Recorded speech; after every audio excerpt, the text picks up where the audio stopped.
오늘 함께 은혜 나누실 말씀 누가복음 12장 16절에서 21절 말씀 보도록 하겠습니다. 제가 읽도록 하겠습니다.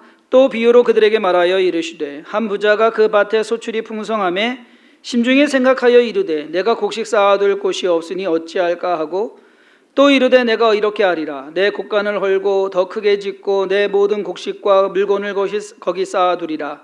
또 내가 내 영혼에게 이르되 영혼아 여러 해 쓸 물건을 많이 쌓아두었으니 평안히 쉬고 먹고 마시고 즐거워하자 하리라 하되 하나님은 이르시되 어리석은 자여 오늘 밤에 내 영혼을 도로 찾으리니 그러면 내 준비한 것이 누구의 것이 되겠느냐 하셨으니 자기를 위하여 재물을 쌓아두고 하나님께 대하여 부여하지 못한 자가 이와 같으니라.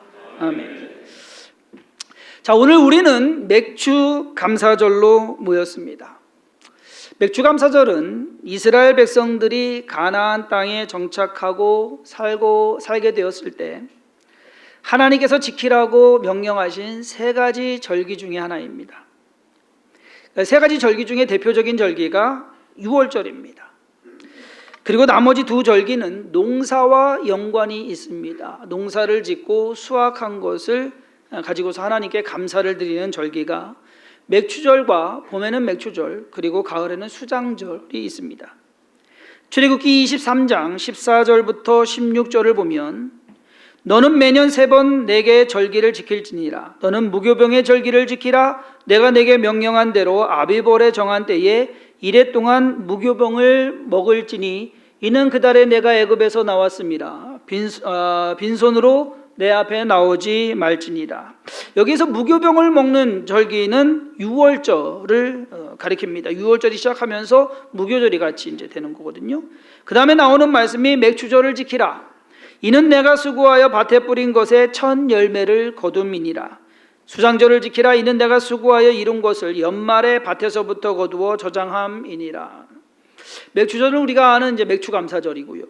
수장절은 추수감사절로 생각하시면 됩니다. 저는 오늘 맥추감사절 말씀으로 예수님께서 말씀하신 어리석은 부자의 비유에 관해서 생각해보는 시간을 갖고자 합니다. 어리석은 부자와 도대체 맥추감사가 무슨 연관이 있겠는가라고 생각을 하실 수도 있습니다. 근데 의외로 우리가 생각하지 못하는 연관성을 찾아볼 수도 있습니다. 오늘 어리석은 부자 이 비유에서 우리가 좀 교훈을 얻어서 하나님께서 원하시는 삶이 무엇인지 우리가 어떻게 하면서 살아가야 되는지 좀 배우고 분별하는 시간을 갖고자 합니다. 오늘 본문 말씀에서 우리는 예수님께서 왜 갑자기 어리석은 부자의 비유를 말씀하셨는지 그 이유를 먼저 알아야 합니다. 오늘 16절부터 읽었는데 사실 그 앞에 누가복음 12장 13절에서 15절까지 그 이유가 나와 있습니다. 무리 중에 한 사람이 이르되 선생님 내 형을 명하여 유산을 나와 나누게 하소서 하니 이르시되 이 사람아 누가 나를 너희의 재판장이나 물건 나누는 자로 세웠느냐 하시고 그들에게 이르시되 삶과 모든 탐심을 물리치라. 사람의 생명이 그 소유에 넉넉한 데 있지 아니하니라 하시고 그러면서 어리석은 부자의 비유를 말씀하신 겁니다. 어떤 사람이 유산을 받지 못한 것 같습니다. 반면에 그의 형이 그 유산을 다 혼자 독차지했습니다. 그러니까 억울해서 예수님께 나와서 자기의 문제를 좀 해결해 달라고 간청한 것입니다. 그래서 예수님께서는 그 사람을 꾸짖으십니다. 야, 그 문제 왜 나한테 갖고 왔냐? 주님께서는 많은 사람들의 문제를 해결해 주시기는 했는데 거절하신 것도 있거든요. 근데 대표적인 것이 이 내용 중에 하나예요. 유산 좀 나누게 해주시죠. 말 한마디 좀 해주시죠. 주님이 말씀하시면 좀 우리 형이 들을 수도 있지 않겠습니까? 근데 왜 그걸 나한테 갖고 왔느냐? 내가 그 일하고는 나는 아무 상관없다. 주님께서 그런 해결사 노릇하시기 위해서 이 땅에 오신 것은 아니다라는 사실을 우리도 잘 압니다. 근데 여러분 그거 아세요? 우리의 기도에 가끔 그렇게 기도 안 합니까? 하나님, 형이 다 가져갔어요.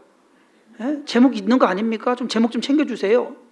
형한테 갑자기 꿈에 나타나셔갖고 한 번 못 내켜주시면 예.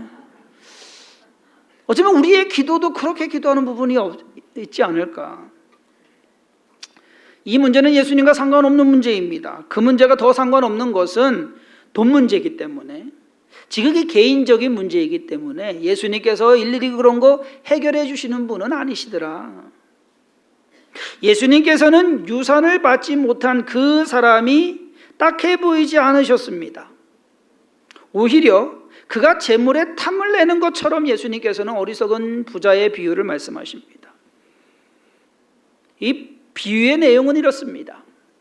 한 부자가 밭에 소출이 풍성해서 그 해에 아주 풍년이었던 것 같습니다. 많은 곡식을 수확을 했습니다. 그래서 그것을 어떻게 할까? 왜? 자기가 가지고 있는 지금 창고, 곳간은 이 엄청난 것을 넣기에 부족하다는 얘기입니다. 그래서 새로 곳간을 크게 지어 가지고서 그 곡식을 쌓아놓자. 그런데 그 밤에 하나님께서는 그의 영혼을 찾으실 것이다. 어리석은 자여, 오늘 내가 네 영혼을 찾으면 내 그 소유가 누구의 것이 되겠느냐. 이 말은 무슨 말씀이에요? 데려가시겠다는 얘기예요. 죽이겠다는 얘기예요. 자, 부자가 뭘 잘못했습니까? 더 많은 곡식을 저장하기 위해서 더 큰 곡간을 짓는 것이 죽을 죄입니까? 그럼 그거 갖고 죽어야 돼요? 그러면 작은 집에 살다가 큰 집으로 이사 가는 것이 잘못된 겁니까? 돈이 있어가지고 내가 열심히 일해서 돈을 벌어가지고 지금 어리석은 부자 사기 쳤다거나 잘못했다고 불법을 해, 그거 아니에요. 열심히 일해서 자기 소유를 얻은 거예요.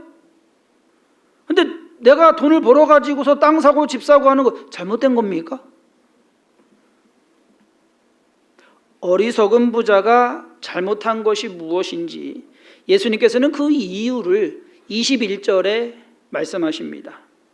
자기를 위하여 재물을 쌓아두고 하나님께 대하여 부유하지 못한 자가 이와 같으니라.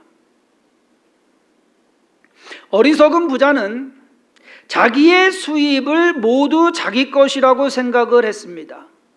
당연한가요? 여러분 그렇게 생각하세요? 당연한 것 같지만 하나님 앞에서는 당연하지 않습니다. 성경은 우리가 일하거나 수고해서 얻은 것이 다 내 것이 아니다라고 가르칩니다. 특히 하나님께서는 이 점에 대해서 열의 하나, 즉 11조는 하나님 것이라고 규정하고 있습니다. 따라서 농사를 짓는 농부가 곡식을 수확하는 경우에는 하나님의 것을 구별해서 하나님께 드려야 되는 것, 이것이 감사절이에요. 맥추절과 수장절이 수확했을 때 하나님의 것을 부분을 하나님께 드리는 것. 신명기 16장 9절에서 11절을 보면 7주를 셀지니 곡식의 낫을 되는 첫날부터 7주를 세어 내 하나님 여호와 앞에 77절을 지키되, 이 77절이 맥추절입니다. 내 하나님 여호와께서 내게 복을 주신 대로 내 힘을 헤아려 자원하는 예물을 드리고 너와 내 자녀와 노비와 내 성중에 있는 레위인과 및 너희 중에 있는 객과 고아와 가부와 함께 내 하나님 여호와께서 자기의 이름을 두시려고 택하신 곳에서 내 하나님 여호와 앞에서 즐거워할지니라. 자, 이 규례에 의하면 내가 얻은 수확은 100%, 이 100%가 내 것이 다 아니다라는 겁니다. 우선 이 100%에서 하나님을 위해서 자원하는 예물을 빼야 됩니다. 그 자원하는 예물을 하나님께 드려야 됩니다. 그것은 하나님 몫입니다. 그리고 거기에 더해서 너와 내 자녀와 노비와 내 성중에 있는 레위인과 및 너희 중에 있는 객과 고아와 과부를 위한 목도 떼어야 됩니다. 하나님께서 정하신 겁니다. 따라서 어리석은 부자는 자기가 얻은 소출의 100%를 자기 것으로 여긴 것이 잘못이었습니다. 그 잘못은 죽을 정도. 하나님과 이웃을 위한 몫은 생각하지 않았습니다. 그것이 문제였던 겁니다. 사무엘상 25장에 보면 다윗이 사울의 낫을 피해서 도망다니다가 바란 광야로 숨어듭니다. 그 근처 마온이라는 곳에 나발이라는 부자가 살고 있었습니다. 하루는 양털을 깎는다라는 소식. 그러니까 양털 깎는다는 거는요, 농사하는 거로는 추수하는 것과 같은 거예요. 한 해 해가지고서 양털을 깎아가지고서 그것으로 이제 수확을 얻는. 자, 양털을 깎는다는 소식을 듣고 다윗은 소년 10명을 보내서 나발에게 음식을 좀 나눠달라. 잔치하니까 당신 음식을 좀 나눠주십시오라고 사람을 보냅니다. 다윗은 그렇게, 다윗의 생각에는 내가 마땅히 나발에게 그렇게 청할 뭔가 이렇게 권리라고 할까요? 몫이라고 할까요? 있다고 생각을 했어요. 그런데 나발이 단칼에 거절합니다. 거절했을 뿐만 아니라 아주 모욕까지 줍니다. 사무엘상 25장 10절에서 11절에 나발이 다윗의 사환들에게 대답하여 이르되 다윗은 누구며 이새의 아들은 누구냐? 요즘에 각기 주인에게서 억지로 떠나는 종이 많도다. 내가 어찌 내 떡과 물과 내 양털 깎는 자를 위하여 잡은 고기를 가져다가 어디서 왔는지도 알지 못하는 자들에게 주겠느냐 한지라. 다윗을 아주 모욕했어요. 나발은 자기의 것만 생각을 했습니다. 내 건데 왜 줘? 자기의 소유에 다윗의 몫이 있다고는 털끝만큼도 생각하지 않았습니다. 근데 다윗의 입장에서 보면은요, 아니거든요. 나발이 자기의 덕을 봤다라고 생각을 하거든요. 그래서 야, 이거 뭐냐? 군사들을 데리고서 나발을 치러 갑니다. 왜? 여태까지 있으면서 그 나발의 그 집 주위에 있으면서 나발의 것을 노력하거나 그리고 그들에게 해를 가하거나 훔쳐오거나 하지 않았습니다. 그리고 다윗이 거기에 군사들과 함께 있음으로써 나발의 소유가 보호가 되었습니다. 다윗은 그렇게 생각한 겁니다. 당신 나 때문에 잘 된 줄 알아. 그런데 그것을 무시하고 오히려 모욕하고 그래서 죽이겠다고 갑니다. 나발의 아내가 난리 난 것을 알고 곡식을 싸가지고 와서 다윗을 맞이하지요. 결국 싸움은 면했지만 나발은 죽습니다. 하나님도 그렇게 생각하신 것 같습니다. 나발은 결국 하나님께서 치심으로 죽었다라고 기록이 되어 있습니다. 오늘 본문에 나오는 어리석은 부자와 다른 것이 없습니다. 오늘 본문에서 예수님께서는 어리석은 부자의 비유를 말씀하신 의도가, 자 그러면은 재산 좀 나눠주게 형한테 좀 얘기 좀 해주세요 라고 했더니 예수님께서 뜬금없이 어리석은 부자 얘기를 해요. 그것은 형이 들으라고 하는 말일까요? 아니면 이 동생이 들으라고 하는 말일까요? 예? 자기 모든 부모님의 재산을 독차지해가지고서 혼자 잘 먹고 잘 사는 형을 빗대서 이야기하는 걸까요?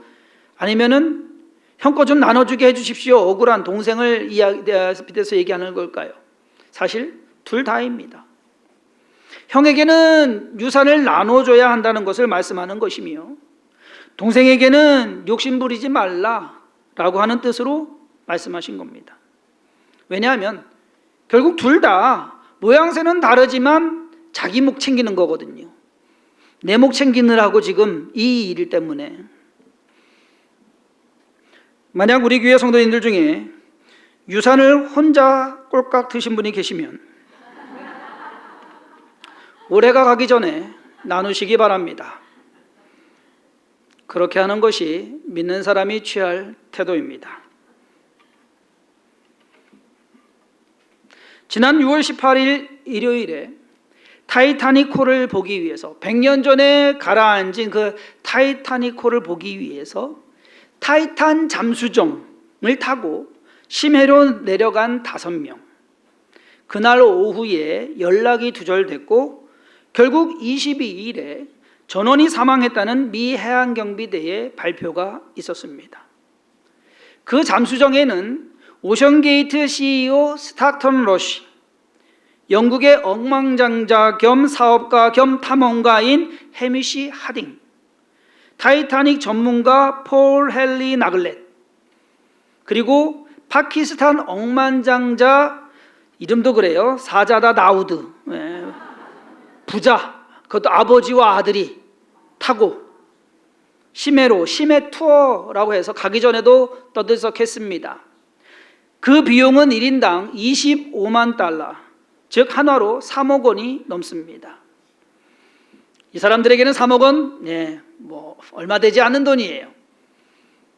근데 그거 좋아가지고서 자기들 누리고 내려갔다가 그날 다 죽었습니다. 지난 수요일 기사 중에 매일경제 이선희 기자가 쓴 기사인데, 동창들의 최대 1억 원씩 준 이중근 회장 고향 사람들 난리 났다. 난리 난 거 아세요? 내가 왜 이렇게 조용한지 모르겠어요. 예? 정치권 소식 뭐 이런 거는 엄청나게 떠들썩한데 이런 거는 그냥 조금 나오거든요. 이중근 부영그룹 회장이 사비를 들여서 고향인 전남 순천 운평리 마을 사람들과 동창생들에게 최대 1억여 원씩 지급한 사실이 알려졌습니다. 조금 놀라시네. 8시 예배는 미동도 없어요. 저는 그래서 웬만큼 1억 원은 다 있으신가 보다 싶었어요. 27일 부영에 따르면 이 회장은 지난달 말부터 이달 초순까지 운평리 6개 마을 280여 세대 주민들에게 세금을 공제하고 세금까지도 다 떼서 제일 작게 받은 사람이 2,600만 원에서부터 최대 9,020만 원까지 개인 통장으로 입금을 했습니다. 부럽죠? 예. 마을 토박이와 실거주 30년 이상 거주 연수에 따라서 차등해서 지급했다고 합니다. 부영 관계자는 어려웠던 지난 어린 시절 도와주신 분들을 생각해서 고향을 지키고 있는 동창들과 이웃 주민들에게 재산을 나눠준 것이다. 회사와는 무관하게 개인적으로 개인 사비를 들여서. 이 회장은 순천 서면 운평리 죽동마을에서 태어나서 가난한 어린 시절을 보냈습니다. 그는 서면 동산초등학교와 순천중학교를 졸업하고 고등학교를 어려워서 못 가고 서울로 상경해가지고서 고학으로 야간고등학교를 나왔다고 합니다. 이 회장은 현재 운평리 마을 거주민들뿐만 아니라 같은 초등학교 동창생들에게도 1억 원씩을 지급했다고 합니다. 중학교 동창들에게도 1억 원씩 지급했으며 같은 기수의 순천고 8회 동창생들에게는 5천만 원씩 지급했다고 합니다. 이 회장으로부터 현금을 받은 것으로 확인된 운천 중고 동창생들만 80여 명. 2년 전에는 직계 가족을 제외하고 친척들에게 1억 원부터 최대 10억 원까지 재산을 나눠줬고, 또 같이 복무한 군 복무 전우에게도 현금을 지급했다고 합니다. 혹시 한번 생각해 보세요. 같이 누가 군 복무했나? 부영 측은 지금까지 이 회장이 개인적으로 기부한 금액은 현금만 약 1,400억 원. 순천 서면 면민 군 동기 초중고 동창 친인척 회장님 주변의 어려운 지인까지, 거기에다가 기증한 물건까지 학교나 이런 도서관이나 기증한 물건까지 치면 2,400억이 넘는 데입니다. 이야, 이렇게 하기 쉽지 않습니다. 아니, 어려워요. 그런데 참 대단한 결심을 한 것 같습니다. 제가 볼 때 누가복음 12장을 읽으신 분 같습니다.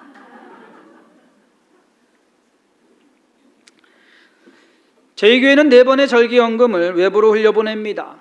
교회를 위해 사용하지 않습니다. 오늘 말씀을 준비하면서 이거 참 잘하는 거다. 왜? 절기연금이 들어와서 교회 재정으로 쌓아놓는다고 한다면 우리가 어리석은 부자가 되는 것이구나. 그러니까 써야 되는구나 라고 하는 것을 새삼 느꼈습니다.